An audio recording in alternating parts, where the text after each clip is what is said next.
ఇది మార్నింగ్ 7:30కి తీస్తున్న వీడియో. మంచు చూడండి ఎట్లా ఉందో అసలు.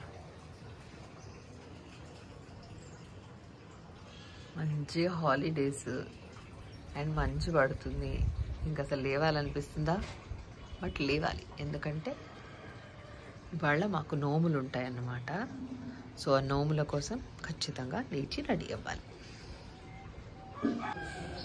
ముగ్గు మధ్యలో గొబ్బెమ్మలు, వాటి చుట్టూ పూలరెక్కలు అండ్ నువ్వులు కలిపిన బియ్యము, రేగుపళ్ళు వేస్తాం.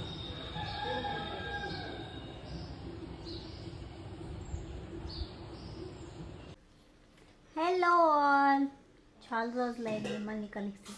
Very excited. అందరికీ సంక్రాంతి పండుగ శుభాకాంక్షలు అని చెప్పు ఫస్ట్. అవును, హ్యాపీ సంక్రాంతి. ఓకే, ఆమె ఆల్రెడీ టిఫిన్ స్టార్ట్ చేసేసింది. I'm starving. ఓకే, సో ఇవాళ మేము సంక్రాంతి రోజు నోములు నోచుకుంటామండి. నేను మీకు చూపిస్తాను ఏంటి నోములు అన్నది. చిన్న చిన్న గిన్నెలు కానీ ప్లేట్స్ కానీ అట్లాంటివన్నీ ఒక 13 పెట్టుకొని వాటిలో గౌరమ్మని పెట్టుకొని అదంతా మంచిగా పూజ చేసుకుని పసుపు కుంకుమ అక్షింతలు అన్నీ వేసి మంచిగా దండం పెట్టుకుంటాం అనమాట. దాన్ని నోచుకోవడం అంటాము. తర్వాత అది ఇవాళ మంగళవారం కాబట్టి నెక్స్ట్ డే అందరికీ వాయినాల్లాగా ఇచ్చి నువ్వులు పంచదార కలిపిన ఒక మిశ్రమాన్ని మనం అందరికీ పెట్టేసి, ఏదో అంటారు నువ్వులు తిని నూరేళ్ళు బతుకు, పంచదార తిని మంచిగా ఉండు, అలాంటిది ఏదో ఉంటుంది ఒకటి. అలా అనుకుంటూ ఈ వాయినాలు ఇస్తూ ఉంటామన్నమాట. ముత్తైదులు అందరూ వస్తారు అక్కడికి. సో అలా జరుగుతుంది. ఇప్పుడు మేము ఇంట్లో నోచుకోవడం అయిపోయిన తర్వాత ఏదిలాబాద్కి వెళ్తున్నాము. సో అక్కడ కళ్యాణం చేయించుకుంటున్నాము. అక్కడ నుంచి కూడా కొన్ని షార్ట్స్ కూడా తీస్తాను. So stay tune. సో పూరి పిట్లతో పాటుగా వంగిబాత్ అని చేసుకుంటాము. ఇవాళ వంగకడలు అనే ఒక పాస్ట్రం ఉంటుందన్నమాట.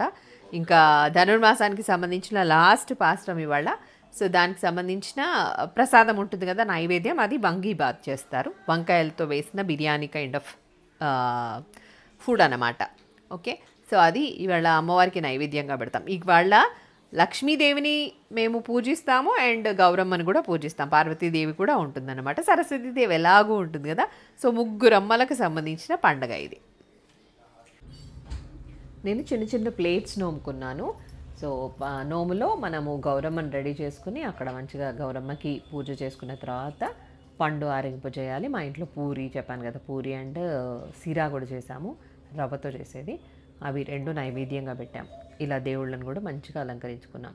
మేము ఏదిలాబాద్కి వెళ్ళేసరికి ఆల్మోస్ట్ 12:30 అయింది. అప్పటికే యాక్చువల్ కళ్యాణానికి సంబంధించిన క్రతువు ఉంటుంది కదా, అదంతా స్టార్ట్ అయిపోయింది. ఇది ఏదిలాబాద్ గోపురం అనమాట. సో ఇలా కొంచెం ఒక వీడియో కూడా తీసేసాము. సో నేను, మా ఆడపడుచులు ఇద్దరు, అత్తగారు, మా పిన్ని అందరం కలిసి వెళ్ళాం. ఆల్రెడీ స్టార్ట్ అయిపోయింది కళ్యాణము. కళ్యాణానికి సంబంధించి కొన్ని మంచి మంచి విషయాలు చెప్పాము. అయితే అమ్మాయి నాకు పుట్టిందని కాదు, మనం ఈ సంకల్పంలో చెప్పబడుతుంది అమ్మాయి పుట్టడం ఎంత గొప్ప విషయమో. ఒకవేళ స్వామి మాకు అమ్మాయిలు లేరు, ఏం చేయాలి, మాకు 2 కొడుకులే ఉన్నారు, 3 కొడుకులే ఉన్నారు అంటే అప్పుడు గుళ్ళో కళ్యాణం చేయాలి. గుళ్ళో కళ్యాణము మన అమ్మవారిని మన అమ్మాయిగా భావించి చేస్తాం. ఎవరు చేస్తారు? మనం భావన చేయాలి, అమ్మాయిని మనం కన్యాదానం చేస్తున్నట్టుగా.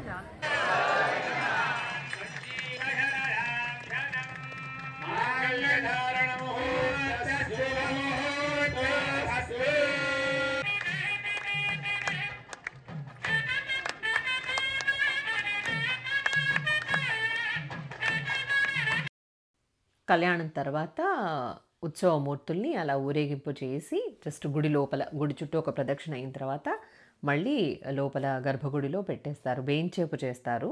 సో అది చూసాము ఇక్కడ. కళ్యాణం తర్వాత పిన్ని వాళ్ళ ఇంటికి పిన్నిని డ్రాప్ చేయడానికి వెళ్ళి ఇంకా అలాగే అమ్మమ్మని చూసినట్టు ఉంటుందని చెప్పేసి వెళ్ళాము. అమ్మమ్మ చూసారా చలికి ఎట్లా తయారైందో పాపం. సో అది. సో హ్యాపీగా మేమందరం ఆల్మోస్ట్ ఒక 3 ఫ్యామిలీస్ కలిసి గోదా రంగనాయకుల స్వామి వారిని అంటే కళ్యాణాన్ని వీక్షించి హ్యాపీగా ఇంటికి వచ్చేసాము ఇప్పుడే.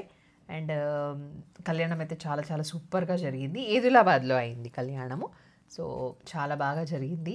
అండ్ గోదమ్మ వారి ఆశీస్సులు అండ్ అలాగే స్వామివారి ఆశీస్సులు మనందరి మీద ఎప్పుడు ఉండాలని ఆకాంక్షిస్తూ, సో మరొకసారి అందరికీ సంక్రాంతి శుభాకాంక్షలు తెలియజేస్తూ నమస్తే.